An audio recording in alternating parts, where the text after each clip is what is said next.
Today we're going to talk a little bit about sighting in your firearm, particularly handguns in this case. What you need to do, first of all, be sure you have good eye protection and good hearing protection. You need to have a good solid surface to not rest the gun on, but rest your arms on. The way we do it is we load the firearm,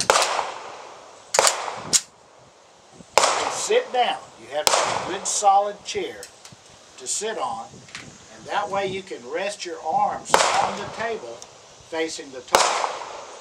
Then you get down and get a good sight picture on the target and squeeze the trigger down. And the firearm goes right, sends the bullet right where you were aiming at.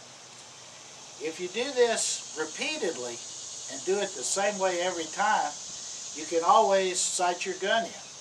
This saves a lot of problems of people just standing up and shooting at the target and squeezing the trigger and pulling the gun to the left. Most of the time right-handers pull it to the left. Most of the time left-handers pull it to the right.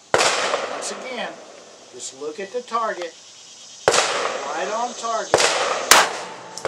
You should almost surprise you when the gun goes off.